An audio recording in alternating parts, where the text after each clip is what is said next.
Welcome to The Explainer. Today, we're going to dig into the surprising history of a word we all think we know, church. Our source material makes this really fascinating case about where this word actually comes from, and more importantly, why that history might just change everything. So let's just jump right in with the question that kind of gets to the heart of it all. What if the word church, the one we use all the time, isn't even in the Bible? What if it's a replacement for a completely different idea from the original texts? All right, so first things first, let's get on the same page. When I say the word church, what pops into your head? For most of us, right, it's a building. Maybe it has a steeple. Or it's a big global institution. Or a specific brand, like the Methodist Church or the Baptist Church. But here's the core argument from our source. That feeling, that immediate picture in our heads, comes from centuries of inherited language. It's tradition.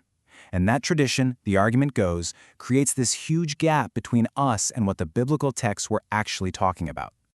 Okay, so if the people writing the New Testament weren't using a word that meant church as we think of it, then what word were they using?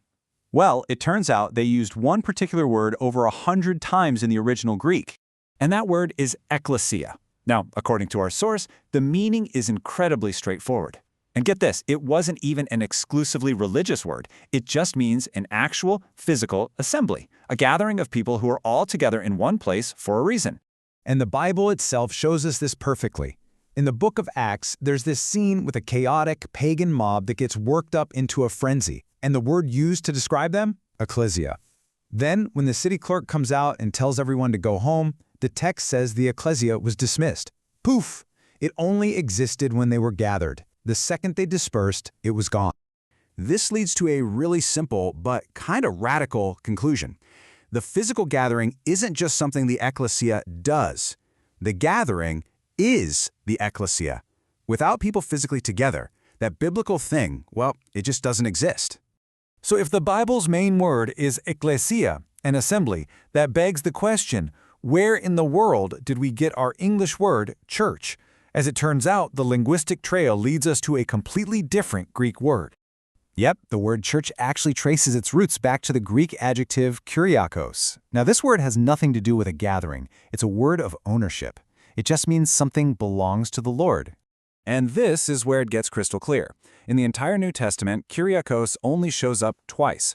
Once, it's used to describe the Lord's Supper, and the other time it describes the Lord's Day. See the pattern? In both cases, it's an adjective describing a thing associated with the Lord, never the group of people itself. So this is the absolute key difference here. Ekklesia is a word that defines. It tells you what something is, an assembly.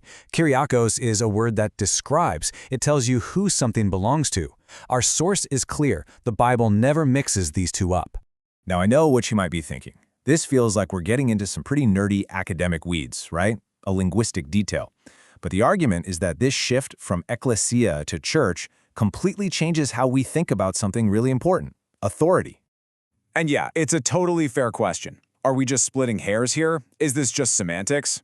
Well, the source material argues, no way. The implications go way beyond word choice. They hit the very foundation of where authority comes from. Let's break down why.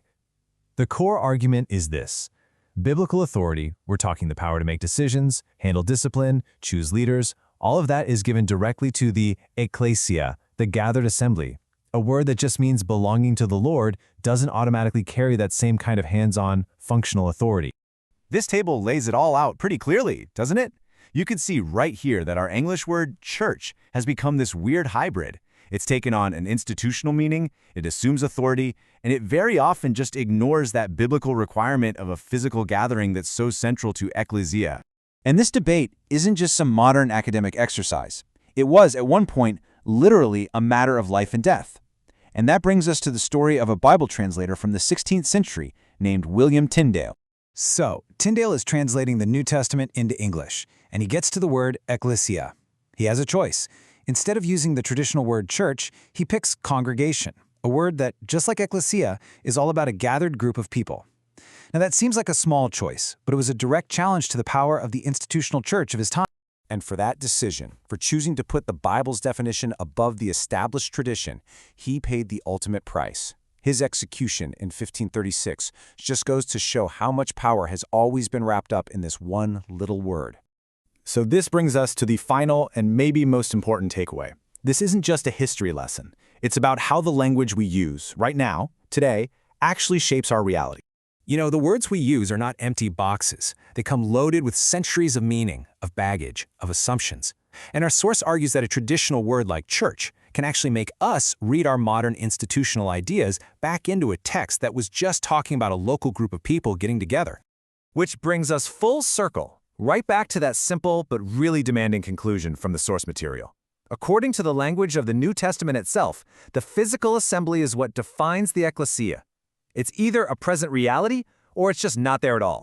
And that leaves us with a final thought to chew on. If the biblical foundation for community, for authority, is the actual physical gathering of people, what does that mean for us today? It kind of challenges us to rethink everything, from how we organize ourselves to where we believe authority truly comes from.